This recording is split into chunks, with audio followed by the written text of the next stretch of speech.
Welcome students, I am Vinita Prashad.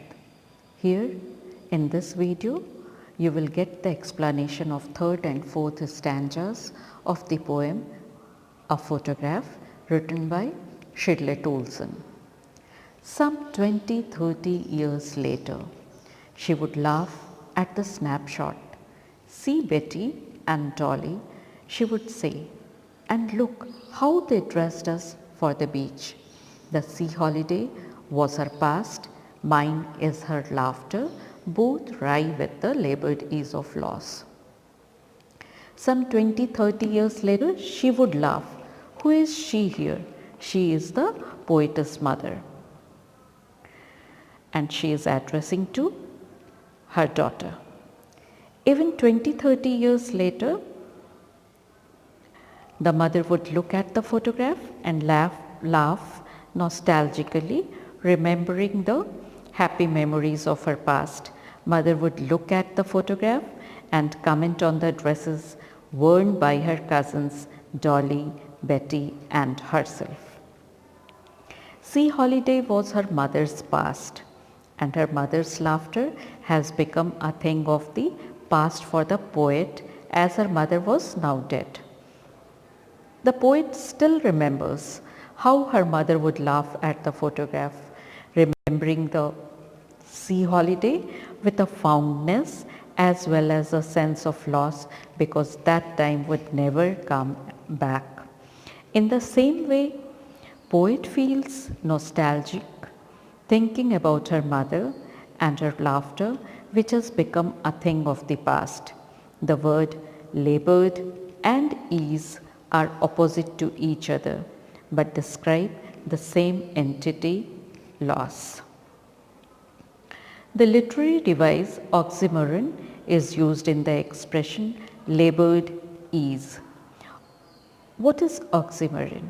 Oxymoron is a phrase that has two contradictory or opposite words. It has two contradictory or opposite words appearing side by side.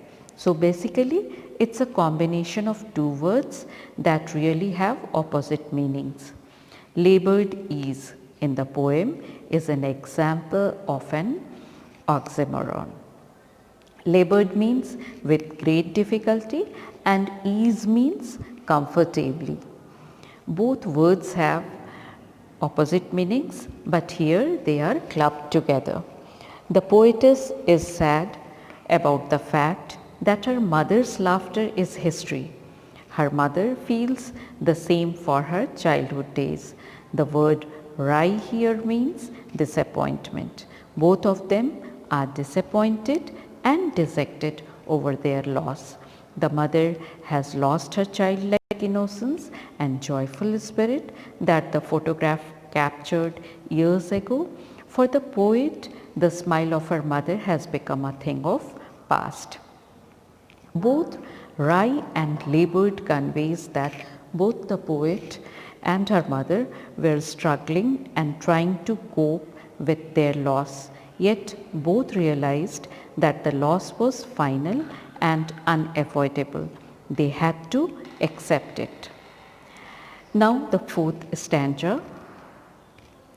Now she has been dead nearly as many years as that girl lived. And of this circumstance, there is nothing to say at all. Its silence silences.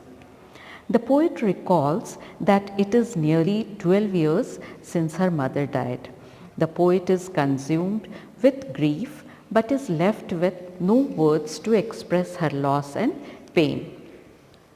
The poet is totally absorbed in memories of her dead mother. The painful silence of this situation leaves the poet speechless.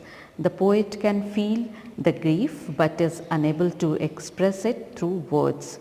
The silence caused by the death makes the atmosphere gloomy, where no one is able to utter words. Now she has been dead nearly as many years. What does it mean? She has been dead nearly as many years as that girl lived. That girl is the mother of the poetess the girl in the photograph. In this line, she refers to the poet's mother. Actually, the poetess wants to convey that her mother has been dead nearly as many years as that girl lived in the photograph. Dead nearly as many years as that girl lived. That girl in the photograph was 12 years old. So the mother has been dead nearly 12 years back. The literary device personification is used in its silences. The situation has been given the human quality of silence. This circumstance refers to the silence and vacuum created by the death of the mother of the poetess. The happy and carefree girl seen in the photograph is no longer alive. The poetess could not help being sorry and sad to think of her mother. Thank you.